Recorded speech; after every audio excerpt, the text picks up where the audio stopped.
ಎಲ್ಲರಿಗೂ C M ಆಗಬೇಕು ಅಷ್ಟೇ. ಏನೇ ಆಗಲಿ ಮುಖ್ಯಮಂತ್ರಿ ಆಗಲೇಬೇಕು ಅಷ್ಟೇ. ಯಾರು ಇದು D C M D K Shivakumar ಅವರ ಆಸೆ. ನಾನು ಮುಖ್ಯಮಂತ್ರಿ ಆಗಬೇಕು. ಅವ್ರು ಹೇಳ್ತಾರೆ ನಾನು ಕನಕಪುರದಿಂದ ಬಂದಿರೋದೇ ರಾಜಕೀಯ ಮಾಡೋಕ್ಕೆ. ಆಮೇಲೆ ಡಿ ಕೆ ಶಿವಕುಮಾರ್ಗೆ ತಾಕತ್ತು ಇದೆ, ದಮ್ಮು ಇದೆ, ಎಲ್ಲವೂ ಇದೆ. ಮತ್ತೊಂದು ಕಡೆ ಅತ್ತ ಸೈನ್ಯ ಸಿದ್ಧಪಡಿಸ್ತಾ ಇದ್ದೀನಿ ಅಂತ ಸತೀಶ್ ಜಾರಕಿಹೊಳಿ ಹೇಳಿದ್ದಾರೆ. ಈಗಲ್ಲ 2028 ಒಂದು ಕ್ಲಾರಿಟಿ ಕೊಟ್ಬಿಡ್ತೀನಿ ನಿಮಗೆ. ಡಿ ಕೆಗಿರೋದೇನಪ್ಪ ಅಂತಂದರೆ ಈ ಉಳಿದ ಅವಧಿಯಲ್ಲಿ ನಾನು ಸಿ ಎಂ, ಯಾವುದು ಸಿದ್ದರಾಮಯ್ಯನವರು ಒಂದು ವೇಳೆ ಪಟ್ಟ ಬಿಟ್ಟುಕೊಟ್ರೆ ಉಳಿದ ಅವಧಿಯಲ್ಲಿ ನಾನು ಸಿ ಎಂ, ನಾನು ಎಂಥ ಆಡಳಿತ ಕೊಡ್ತೀನಿ ಅಂತಂದರೆ ಮುಂದಿನ 5 ವರ್ಷ ನನ್ನ ನೇತೃತ್ವದಲ್ಲಿ ನಡೆಯುತ್ತಲ್ವಾ, ಆ 5 ವರ್ಷ ನಾನೇ ಸಿ ಎಂ. ಜಾರಕಿಹೊಳಿದು ಹೆಂಗೆ ಅಂತಂದರೆ ಓಕೆ ನೀವು ಮಾಡಿದ್ದೀರಿ, ಈ ಸಲ ಹಾಕ್ಕೊಳ್ಳಿ, 2028ಕ್ಕೆ ಟ್ರಾವೆಲ್ ನಾವು ಹಾಕ್ತೀವಿ. ಮತ್ತೊಂದು ಕಡೆ ಡಾಕ್ಟರ್ ಜಿ ಪರಮೇಶ್ವರ್ ಅವ್ರಿಗೂ ಕುರ್ಚಿ ಕನಸು. ಯಾಕೆ ಪರಮೇಶ್ವರ್ ಅವರು ತಪ್ಪೇನಿಲ್ಲ ಅಂತ ನಾನು ಹೇಳಿದ್ದೆ. 2013 ಗೆಲ್ಲಿಸಿದ್ರು, ಅವರು ಸೋತರು. ಅಧಿಕಾರಕ್ಕೆ ತಂದದ್ದು ಯಾರು? ಪರಮೇಶ್ವರ್. ಮುಖ್ಯಮಂತ್ರಿ ಆಗಿದ್ದ್ಯಾರು? ಸಿದ್ದರಾಮಯ್ಯ. 2018ಕ್ಕೆ ಯಾರ ನೇತೃತ್ವದಲ್ಲಿ ಹೋಯಿತು? ಸಿದ್ದರಾಮಯ್ಯ ನೇತೃತ್ವದಲ್ಲಿ. ಪಕ್ಷ ಏನಾಯಿತು? ಸೋತೋಯ್ತು. 2023ಕ್ಕೆ ಅಧಿಕಾರಕ್ಕೆ ಬಂತು. ಕಳೆದ ಬಾರಿ 2018ರಲ್ಲಿ ಪಕ್ಷವನ್ನು ಸೋಲಿಸಿದ್ರು, ಚಾಮುಂಡೇಶ್ವರಿಯಲ್ಲಿ ಸೋತರು, ಬಾದಾಮಿಯಲ್ಲಿ 1,500 ಜನ ಗೆದ್ದರು, ಅವ್ರನ್ನ ಮತ್ತೆ ಮುಖ್ಯಮಂತ್ರಿ ಮಾಡಿದ್ರಿ. ಹಾಗಿದ್ರೆ ನಾನು ಕೇವಲ ಕೊರಟಗೆರೆಯಲ್ಲಿ ಸೋತಿದ್ದಕ್ಕೆ ಪಕ್ಷ ಕೆಲಸಕ್ಕೆ ನನಗಿಲ್ವಾ? ತಪ್ಪೇನು ಅವ್ರು ಕೇಳಿದ್ರಲ್ಲಿ? ಅಲ್ಲ, ಡಿ ಕೆ ಕೊಡಿ, ಅವರ ಸ್ಟೈಲ್ ಇರ್ಬೋದು. ಡಿ ಕೆ ಕೊಡಿ, ನನಗೆ ಫಸ್ಟ್ ಕೊಡಿ. ಡಿ ಕೆಗೆ ಅವಕಾಶ ಇದೆಯಲ್ಲ.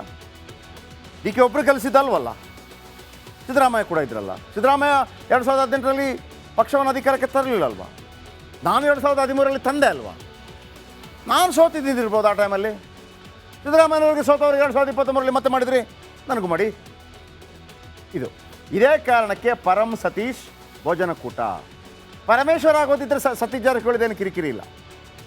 ಯಾರು ಬೇಕಿದ್ರೂ ಆಗಿ, ನಮ್ಮದು 28ಕ್ಕೆ, ಯಾರು ಬೇಕಿದ್ರೂ ಆಗಿ 28 ಆ ಉಳಿದ ಟೈಮಲ್ಲಿ. ನಾವು ಸತೀಶ್ ಜಾರಕಿಹೊಳಿ ಅವರೇ ಸಿದ್ದರಾಮಯ್ಯವ್ರ ನಂತರ ನೀವು ಆಗ್ತೀರಾ? ಆಗಲ್ಲ. ಮತ್ತು ನಾವು 28ಕ್ಕೆ. ಇದೇ ಕಾರಣಕ್ಕೆ ಪರಂ ಸತೀಶ್ ಭೋಜನಕೂಟ ಮಾಡ್ತಾ ಇರೋದು. ಸಚಿವ ಈ ನಡುವೆ ಸಚಿವ ಎಂ ಬಿ ಪಾಟೀಲ್ ಒಂದು ರೇಸ್ನಲ್ಲಿದ್ದಾರೆ. ಅವ್ರದ್ದೊಂದು ಏನಪ್ಪ ಅಂತಂದರೆ, ಯಡಿಯೂರಪ್ಪನವರು ನೇಪಥ್ಯಕ್ಕೆ ಸರಿದಿದ್ದಾರೆ, ಸಕ್ರಿಯ ಚುನಾವಣಾ ರಾಜಕೀಯದಲ್ಲಿಲ್ಲ. ಲಿಂಗಾಯತರು ಈ ಬಾರಿ ಅತಿ ಹೆಚ್ಚು ವೋಟ್ ಹಾಕಿದ್ದಾರೆ, ಅತಿ ಹೆಚ್ಚು ಸೀಟ್ ಬಂದಿದೆ, ನಮ್ಗೆ ಕೊಡಿ. ಬಿ ಜೆ ಪಿಯಿಂದ ಹೊರಗೆ ಹೋಗ್ತಿದ್ದಾರೆ ಅಂತ ಅವರು ಬಿಂಬಿಸ್ಬೋದು. ಯಾರು? ಲಿಂಗಾಯತರು ಬಿ ಜೆ ಪಿಯಿಂದ ಹೊರಗೆ ಹೋಗ್ತಿದ್ದಾರೆ, ಕಾಂಗ್ರೆಸ್ಗೆ ಬರ್ತಿದ್ದಾರೆ, ನಾನೊಬ್ಬನೇ ಇರುವಂಥ ನಾಯಕ, ಲಿಂಗಾಯತ ನಾಯಕ, ನನಗೆ ಹಾಕಿರ್ಬೋದು ವೋಟು. ಹೇಗೆ ಡಿ ಕೆ ಶಿವಕುಮಾರ್ಗೆ ವೋಟ್ ಹಾಕಿದ್ದೀರಿ 6% ಅಂತ ನಾವೆಲ್ಲ ಹೇಳ್ತೀವೋ, ಹಾಗೆಯೇ 45 ಟಿಕೆಟ್ಗಳ ಪೈಕಿ 35 ಜನ MLAಗಳು ಗೆದ್ದಿದ್ದಾರೆ ವೆರಿ ಫಸ್ಟ್ ಟೈಮ್ ಇತ್ತೀಚಿನ ದಿನಮಾನಗಳಲ್ಲಿ ಕಾಂಗ್ರೆಸ್ನಲ್ಲಿ. ಕೊಡಿ. ಇನ್ನು ಸಿದ್ದರಾಮಯ್ಯಗೆ ಕುರ್ಚಿ ಉಳಿಸಿಕೊಳ್ಳೋ ಹಠ ಬಿಕಾಸ್ ಆಫ್ ಅವರ ಫಾಲೋವರ್ಸ್ಗೆ ಬೇಕಾಗಿ. ಇದೇ ಕಾರಣಕ್ಕೆ ಕಾಂಗ್ರೆಸ್ನಲ್ಲಿ 2 ಬಣ ಸೃಷ್ಟಿಯಾಗಿದೆ. 2 ಬಣ, ಒಂದು ಡಿ ಕೆ, ಒಂದು ಸಿದ್ದರಾಮಯ್ಯ ಮತ್ತು ಆಪ್ತರು. ನೆಕ್ಸ್ಟ್ ಎಲ್ಲರಿಗೂ ಸಿ ಎಂ ಆಗಬೇಕು ಅಷ್ಟೇ. ಏನೇ ಆಗಲಿ ಮುಖ್ಯಮಂತ್ರಿ ಆಗಲೇಬೇಕು ಅಷ್ಟೇ. ಯಾರು ಇದು D C M D K Shivakumar ಅವರ ಆಸೆ. ನಾನು ಮುಖ್ಯಮಂತ್ರಿ ಆಗಬೇಕು. ಅವ್ರು ಹೇಳ್ತಾರೆ ನಾನು ಕನಕಪುರದಿಂದ ಬಂದಿರೋದೇ ರಾಜಕೀಯ ಮಾಡೋಕ್ಕೆ. ಆಮೇಲೆ ಡಿ ಕೆ ಶಿವಕುಮಾರ್ಗೆ ತಾಕತ್ತು ಇದೆ, ದಮ್ಮು ಇದೆ, ಎಲ್ಲವೂ ಇದೆ. ಮತ್ತೊಂದು ಕಡೆ ಅತ್ತ ಸೈನ್ಯ ಸಿದ್ಧಪಡಿಸ್ತಾ ಇದ್ದೀನಿ ಅಂತ ಸತೀಶ್ ಜಾರಕಿಹೊಳಿ ಹೇಳಿದ್ದಾರೆ. ಈಗಲ್ಲ 2028 ಒಂದು ಕ್ಲಾರಿಟಿ ಕೊಟ್ಬಿಡ್ತೀನಿ ನಿಮಗೆ. ಡಿ ಕೆಗಿರೋದೇನಪ್ಪ ಅಂತಂದರೆ ಈ ಉಳಿದ ಅವಧಿಯಲ್ಲಿ ನಾನು ಸಿ ಎಂ, ಯಾವುದು ಸಿದ್ದರಾಮಯ್ಯನವರು ಒಂದು ವೇಳೆ ಪಟ್ಟ ಬಿಟ್ಟುಕೊಟ್ರೆ ಉಳಿದ ಅವಧಿಯಲ್ಲಿ ನಾನು ಸಿ ಎಂ, ನಾನು ಎಂಥ ಆಡಳಿತ ಕೊಡ್ತೀನಿ ಅಂತಂದರೆ ಮುಂದಿನ 5 ವರ್ಷ ನನ್ನ ನೇತೃತ್ವದಲ್ಲಿ ನಡೆಯುತ್ತಲ್ವಾ, ಆ 5 ವರ್ಷ ನಾನೇ ಸಿ ಎಂ. ಜಾರಕಿಹೊಳಿದು ಹೆಂಗೆ ಅಂತಂದರೆ ಓಕೆ ನೀವು ಮಾಡಿದ್ದೀರಿ, ಈ ಸಲ ಹಾಕ್ಕೊಳ್ಳಿ, 2028ಕ್ಕೆ ಟ್ರಾವೆಲ್ ನಾವು ಹಾಕ್ತೀವಿ. ಮತ್ತೊಂದು ಕಡೆ ಡಾಕ್ಟರ್ ಜಿ ಪರಮೇಶ್ವರ್ ಅವ್ರಿಗೂ ಕುರ್ಚಿ ಕನಸು. ಯಾಕೆ ಪರಮೇಶ್ವರ್ ಅವರು ತಪ್ಪೇನಿಲ್ಲ ಅಂತ ನಾನು ಹೇಳಿದ್ದೆ. 2013ರಲ್ಲಿ ಗೆಲ್ಲಿಸಿದ್ರು, ಅವರು ಸೋತರು. ಅಧಿಕಾರಕ್ಕೆ ತಂದದ್ದು ಯಾರು? ಪರಮೇಶ್ವರ್. ಮುಖ್ಯಮಂತ್ರಿ ಆಗಿದ್ದ್ಯಾರು? ಸಿದ್ದರಾಮಯ್ಯ. 2018ಕ್ಕೆ ಯಾರ ನೇತೃತ್ವದಲ್ಲಿ ಹೋಯಿತು? ಸಿದ್ದರಾಮಯ್ಯ ನೇತೃತ್ವದಲ್ಲಿ. ಪಕ್ಷ ಏನಾಯಿತು? ಸೋತೋಯ್ತು. 2023ಕ್ಕೆ ಅಧಿಕಾರಕ್ಕೆ ಬಂತು. ಕಳೆದ ಬಾರಿ 2018ರಲ್ಲಿ ಪಕ್ಷವನ್ನು ಸೋಲಿಸಿದ್ರು, ಚಾಮುಂಡೇಶ್ವರಿಯಲ್ಲಿ ಸೋತರು, ಬಾದಾಮಿಯಲ್ಲಿ 1,500 ಜನ ಗೆದ್ದರು, ಅವ್ರನ್ನ ಮತ್ತೆ ಮುಖ್ಯಮಂತ್ರಿ ಮಾಡಿದ್ರಿ. ಹಾಗಿದ್ರೆ ನಾನು ಕೇವಲ ಕೊರಟಗೆರೆಯಲ್ಲಿ ಸೋತಿದ್ದಕ್ಕೆ ಪಕ್ಷ ಕೆಲಸಕ್ಕೆ ನನಗಿಲ್ವಾ? ತಪ್ಪೇನು ಅವ್ರು ಕೇಳಿದ್ರಲ್ಲಿ? ಅಲ್ಲ, ಡಿ ಕೆ ಕೊಡಿ, ಅವರ ಸ್ಟೈಲ್ ಇರ್ಬೋದು. ಡಿ ಕೆ ಕೊಡಿ, ನನಗೆ ಫಸ್ಟ್ ಕೊಡಿ. ಡಿ ಕೆಗೆ ಅವಕಾಶ ಇದೆಯಲ್ಲ. ಡಿ ಕೆ ಒಬ್ಬರು ಕಲಿಸಿದ್ದಲ್ವಲ್ಲ, ಸಿದ್ದರಾಮಯ್ಯ ಕೂಡ ಇದ್ರಲ್ಲ. ಸಿದ್ದರಾಮಯ್ಯ 2018ರಲ್ಲಿ ಪಕ್ಷವನ್ನು ಅಧಿಕಾರಕ್ಕೆ ತರಲಿಲ್ಲ ಅಲ್ವಾ?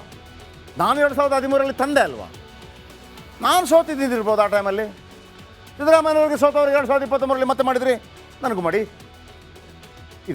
ಇದೇ ಕಾರಣಕ್ಕೆ ಪರಂ ಸತೀಶ್ ಭೋಜನಕೂಟ. ಪರಮೇಶ್ವರ ಆಗೋದಿದ್ದರೆ ಸತೀಶ್ ಜಾರಕಿಹೊಳಿದೇನು ಕಿರಿಕಿರಿ ಇಲ್ಲ. ಯಾರು ಬೇಕಿದ್ರಾಗಿ, ನಮ್ಮದು 28ಕ್ಕೆ, ಯಾರು ಬೇಕಿದ್ರಾಗಿ 28 ನಾವು ಉಳಿದ ಟೈಮಲ್ಲಿ. ನಾವು ಸತೀಶ್ ಜಾರಕಿಹೊಳಿ ಅವರೇ ಸಿದ್ದರಾಮಯ್ಯವ್ರ ನಂತರ ನೀವು ಆಗ್ತೀರಾ? ಆಗಲ್ಲ. ಮತ್ತು ನಾವು 28ಕ್ಕೆ. ಇದೇ ಕಾರಣಕ್ಕೆ ಪರಂ ಸತೀಶ್ ಭೋಜನಕೂಟ ಮಾಡ್ತಾ ಇರೋದು. ಸಚಿವ ಈ ನಡುವೆ ಸಚಿವ ಎಂ ಬಿ ಪಾಟೀಲ್ ಒಂದು ರೇಸ್ನಲ್ಲಿದ್ದಾರೆ. ಅವ್ರದ್ದೊಂದು ಏನಪ್ಪ ಅಂತಂದರೆ, ಯಡಿಯೂರಪ್ಪನವರು ನೇಪಥ್ಯಕ್ಕೆ ಸರಿದಿದ್ದಾರೆ, ಸಕ್ರಿಯ ಚುನಾವಣಾ ರಾಜಕೀಯದಲ್ಲಿಲ್ಲ. ಲಿಂಗಾಯತರು ಈ ಬಾರಿ ಅತಿ ಹೆಚ್ಚು ವೋಟ್ ಹಾಕಿದ್ದಾರೆ, ಅತಿ ಹೆಚ್ಚು ಸೀಟ್ ಬಂದಿದೆ, ನಮ್ಮ ಕೊಡಿ. ಬಿ ಜೆ ಪಿಯಿಂದ ಹೊರಗೆ ಹೋಗ್ತಿದ್ದಾರೆ ಅಂತ ಅವರು ಬಿಂಬಿಸ್ಬೋದು. ಯಾರು? ಲಿಂಗಾಯತರು ಬಿ ಜೆ ಪಿಯಿಂದ ಹೊರಗೆ ಹೋಗ್ತಿದ್ದಾರೆ, ಕಾಂಗ್ರೆಸ್ಗೆ ಬರ್ತಿದ್ದಾರೆ, ನಾನೊಬ್ಬನೇ ಇರುವಂಥ ನಾಯಕ, ಲಿಂಗಾಯತ ನಾಯಕ, ನನಗೆ ಹಾಕಿರ್ಬೋದು ವೋಟು. ಹೇಗೆ ಡಿ ಕೆ ಶಿವಕುಮಾರ್ಗೆ ವೋಟ್ ಹಾಕಿದ್ದೀರಿ 6% ಅಂತ ನಾವೆಲ್ಲ ಹೇಳ್ತೀವೋ, ಹಾಗೆಯೇ 45 ಟಿಕೆಟ್ಗಳ ಪೈಕಿ 35 ಜನ MLAಗಳು ಗೆದ್ದಿದ್ದಾರೆ ವೆರಿ ಫಸ್ಟ್ ಟೈಮ್ ಇತ್ತೀಚಿನ ದಿನಮಾನಗಳಲ್ಲಿ ಕಾಂಗ್ರೆಸ್ನಲ್ಲಿ. ಕೊಡಿ. ಇನ್ನು ಸಿದ್ದರಾಮಯ್ಯಗೆ ಕುರ್ಚಿ ಉಳಿಸಿಕೊಳ್ಳೋ ಹಠ ಬಿಕಾಸ್ ಆಫ್ ಅವರ ಫಾಲೋವರ್ಸ್ಗೆ ಬೇಕಾಗಿ. ಇದೇ ಕಾರಣಕ್ಕೆ ಕಾಂಗ್ರೆಸ್ನಲ್ಲಿ 2 ಬಣ ಸೃಷ್ಟಿಯಾಗಿದೆ.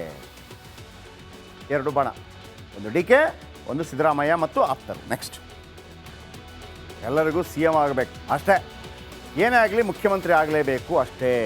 ಯಾರು? ಇದು DCM ಡಿ ಕೆ ಶಿವಕುಮಾರ್ ಅವರ ಆಸೆ. ನಾನು ಮುಖ್ಯಮಂತ್ರಿ ಆಗಬೇಕು. ಅವ್ರು ಹೇಳ್ತಾರೆ, ನಾನು ಕನಕಪುರದಿಂದ ಬಂದಿರೋದೇ ರಾಜಕೀಯ ಮಾಡೋಕ್ಕೆ. ಆಮೇಲೆ ಡಿ ಕೆ ಶಿವಕುಮಾರ್ಗೆ ಆ ತಾಕತ್ತು ಇದೆ, ದಮ್ಮು ಇದೆ, ಎಲ್ಲವೂ ಇದೆ.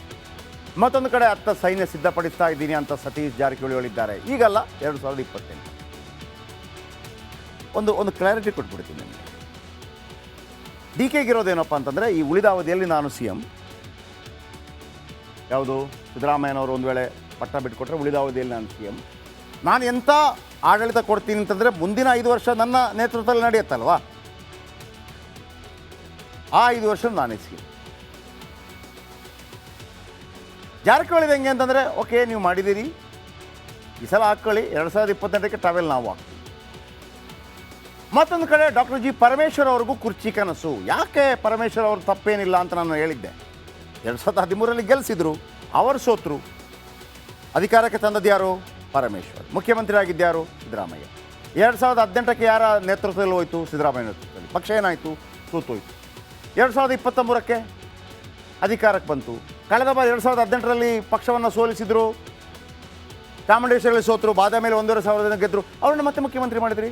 ಹಾಗಿದ್ರೆ ನಾನು ಕೇವಲ ಕೊರಟಗೆರೆಯಲ್ಲಿ ಸೋತಿದ್ದಕ್ಕೆ ಪಕ್ಷ ಕೆಲಸಕ್ಕೆ ನನಗಿಲ್ವಾ? ತಪ್ಪೇನು ಅವ್ರು ಕೇಳಿದ್ರಲ್ಲಿ? ಅಲ್ಲ, ಡಿ ಕೆ ಕೊಡಿ, ಅವರ ಸ್ಟೈಲ್ ಇರ್ಬೋದು. ಡಿ ಕೆ ಕೊಡಿ, ನನಗೆ ಫಸ್ಟ್ ಕೊಡಿ. ಡಿ ಕೆಗೆ ಅವಕಾಶ ಇದೆಯಲ್ಲ.